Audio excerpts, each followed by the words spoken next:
Hey there, I'm Brittany Schroeder, and business and marketing are my jam. I'm here to walk you step by step through this crazy thing we call business. I'm a small town girl, chocolate eating, Diet Coke drinking mom, marketing guru, automation Jedi, and all around good time. This is your weekly dose of all things business and life, sprinkled with some fun. This is the Redefine Business Podcast.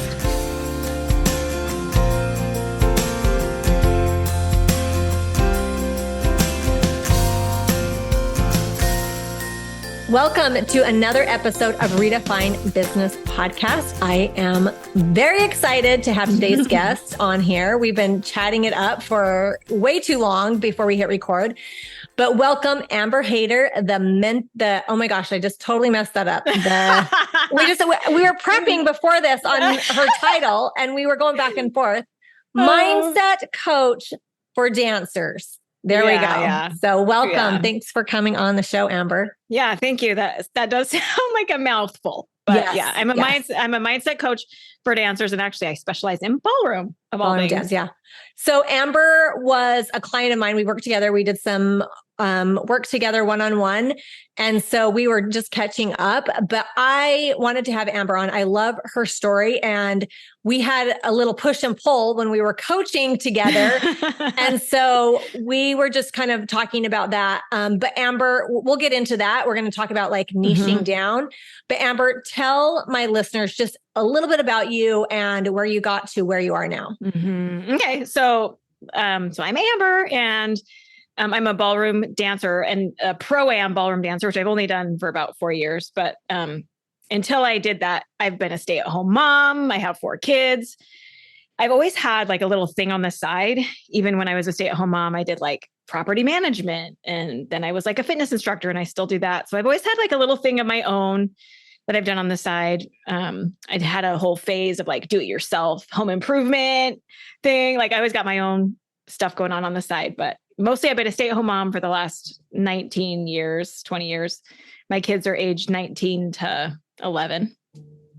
But my main thing now is life coaching, which I love. So of course, focusing on dancers now.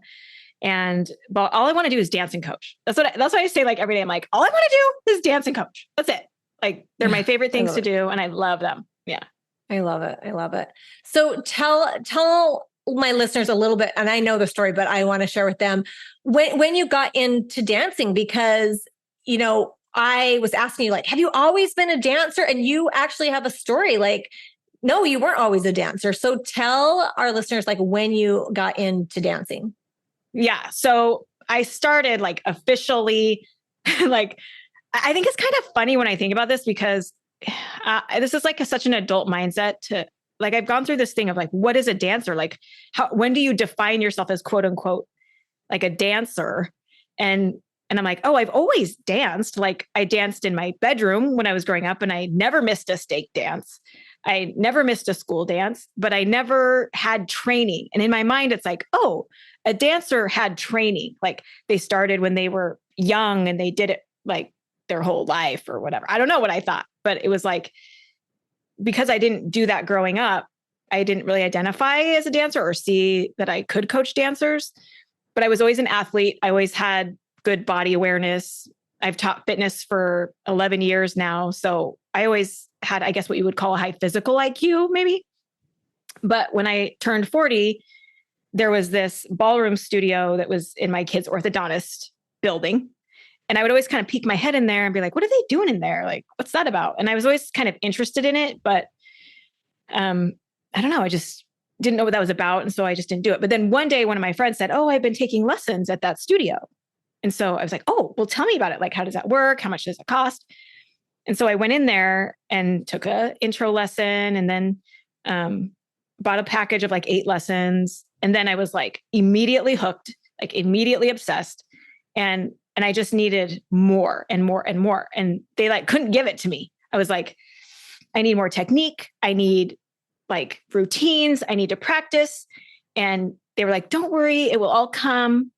And I would even say, like, you don't get it. Like, I'm a racehorse and I'm feeling bridled. Like, I gotta go. And so I finally realized like, oh, like I'm in the wrong place. Like I'm asking them to be what I need, but this is not what they offer. Like, we're not a match. And so I found a private teacher, and he was like, I want you competing in 6 months. He's like, we're going to get you all your routines. We're going to get working hard. And actually what happened was, after 3 months, I did my first competition and won when I was there, like won this championship round, which was a big deal. And then 3 months later, I did my second competition. So I did 2, and then COVID hit. And so for a year, I didn't compete, didn't really do anything. I mean, we still practiced, but we didn't compete or anything. But that was like where it started. And it just turned out I was freaking good at it. And like, I didn't ever know that. I couldn't have really predicted it. And it was just kind of, people always say, how did you get started? Like, what made you start dancing? And I said, a whim. Like, that was it. It's not like, it was just like a fleeting thought that I followed. And then when I followed it, it just opened up into this whole new world. And now it's all I want to do. And I'm ranked right now in a couple different, nationally, I'm ranked at my level, and like, it's all I want to do. I love it. Oh, that's awesome. So we're talking like, because whenever COVID was, like, we're talking 3 or 4 years. Like, it hasn't been like, I've been doing this for 10 years. It's like, no, 3 or 4 years. So just recently, as in the last few years, you've been doing it. So that's awesome. No, I love that. I have that in me too, where when I decide that I want to do something, I just am like, give it all to me. Like, sign me up for classes. Like, I want to learn. I love just to get as much as I can. So I love that. So how did life coaching? So how did, let's get to like how we got these two married. So then how did you start? Like, what happened in your life, or what was the factor that said, oh, I want to do life coaching? Well, so I started life coaching, so I was in the April 19 class at my program, and I started ballroom dancing, maybe like 9 months later. And so like, it was kind of about the same time, because I remember when I started dancing, I remember telling them I was a life coach, but feeling really uncomfortable about it. Like, I remember saying, I'm a life coach, and like feeling like not a life syndrome. Coach. Yeah. Imposter syndrome for sure. So I remember it was definitely like, I was a coach first, but like a baby coach.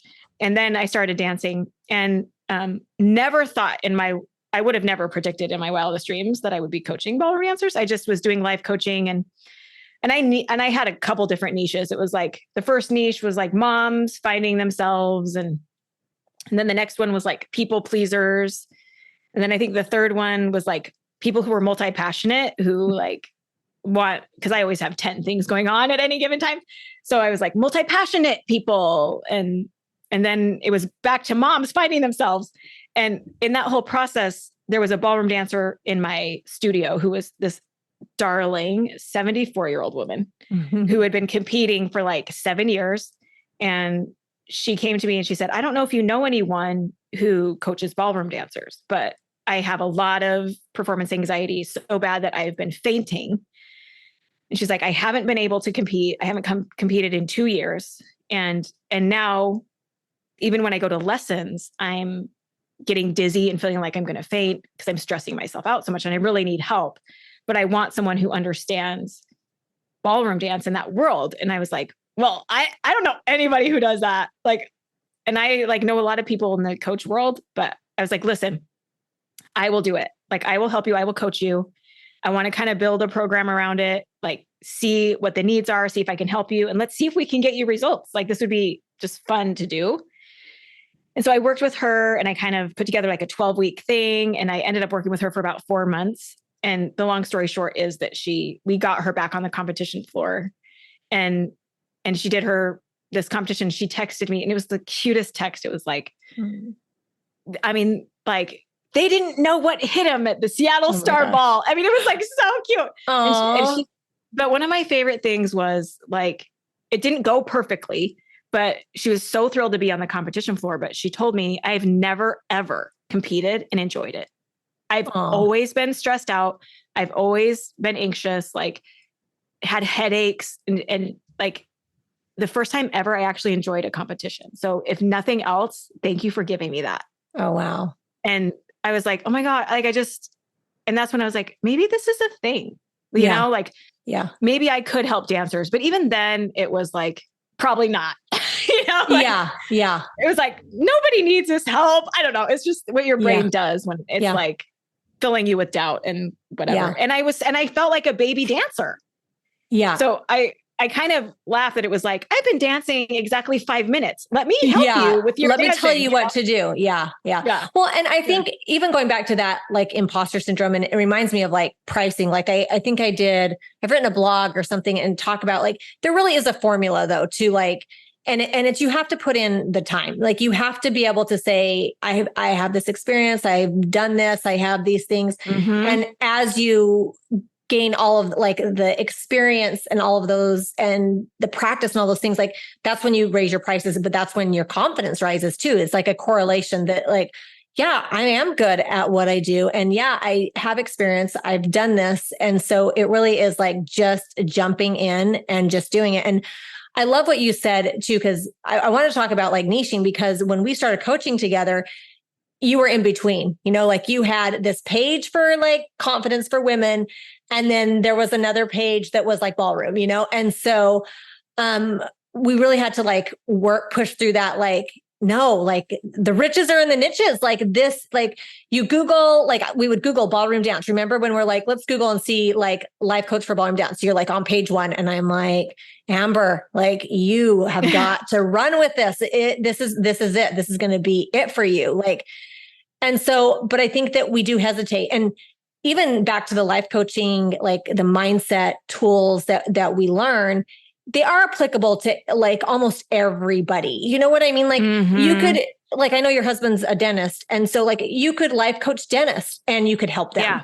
You could life coach, like dancers and you can help them. You could life coach teachers and you can help them, because the tools, they are the same. That's even the same with in business too. A lot of it translates across. Yeah. But there's something to be said about when you niche down and you specialize, because you become the expert in that area. And that is like marketing. And that's when you can start to raise your prices and you become more, there's a need because you are the one, you're the one that they want to work with. And so, and I love it. And another thing is just, I think, even in businesses and stuff, like niching down, like I'm constantly saying, like, you're going to evolve. Where you are now is going to look totally different a year from now, and 2 years and 3 years and 4 years and 5 years. It's going to change. Like, but you just have to keep doing it. You have to keep practicing and figuring out, what is it? What is your calling? What are you supposed to do? And it comes to you, like even as a business coach, I do all business. And I've kind of even started niching down to like, okay, now I do like automations and systems and funnels and all of those things. And I'm constantly changing and evolving. And so don't like put too much pressure on yourself that you have to know right now, because it's going to change no matter what. That's the one thing we know is constant, is change. So I love that. Talk to us a little bit about, so you have a podcast, you have a Facebook group, so you're speaking at events, like different things, but you're still dancing too. So you're still out there. So tell us a little bit about ways that people can find you and work with you. And it's not just ballroom dancers, it's dancers in general. So Sure. So when like you said, I was straddling this fence, and I was always like wanting to keep my foot in general coaching with women and then also the ballroom, but it was like diluting my efforts, and I felt like really divided. And so when I find like, I've been wrestling with that for legit over a year, like wanting to do ballroom, but also just doubting that there's a market there, doubting that they want it, doubting that people need it. And it took a long time for me to get comfortable with the idea that I could just specialize in one. And one of the things that I realized that I needed, and as I've been like working through niches and just building a business, what's it look like? I had to really figure out, who am I? And like, what do I want my business to look like? What do I need? Because everybody that's helped me with business, they all have ideas. We all get our ideas from people, and all of those ideas will work, but like, which ones feel like you? And one of the turning points for me in choosing ballroom and kind of solidifying it was, I decided I really need a community. I need a group. And people would say, oh, don't do a Facebook group, don't do this, don't do that. Don't do a podcast until you've been a coach X number of years or whatever. And all of that's well-meaning, but I really had to come to terms with like, no, you know what I need? I need a community. And so I started with the podcast, and I've always wanted to do a podcast, but I was always just, I don't know, imposter syndrome, or I haven't done this long enough, or I don't have enough expertise. Like I talked myself out of it. But then I just decided, no, we're doing the podcast. And so I just started with that. And of course, like in the beginning, I had like no listeners, and then it's like 20 listeners. But I got to a point where I had about 40 or 50 listeners on the regular. And I was like, felt like I was just talking into the ether, like talking one way. And I feel this way about social media. It's like, I'm putting it out there, but nothing's coming back. And I need to feel like something's coming back. I need like somehow. So then I decided to do a Facebook group, and of course, multiple people like, don't do it. You won't want to manage it. Like you won't like it. And I was like, okay, maybe, but I just want to try it. And so I started a Facebook group called Joyful Ballroom. And I just decided it's just going to be open. It's open. I mean, it's private kind of, but like anybody can join that's ballroom or dance related. But I needed to like have a space where I felt like I could engage with them. And there were other like dance Facebook groups I was in, but nobody was engaging in them and they weren't mine. And so I didn't necessarily feel like I could like engage with them or promote myself. And so I was like, I just need my own group where I can say what I want and interact with my people. And it doesn't matter how small it is. And so I started Joyful Ballroom, and I teach in there, and I share my podcast in there, and people can ask questions and I answer their questions. And I feel like I have a community. And like a couple of cool things have started happening where like there's a lady in that community who invited a bunch of people in, and I was like thanking her like, oh, thank you for inviting all these people to the group. And she's like, oh, well, we listen to your podcast every week, and we have our own Facebook group where we talk about it.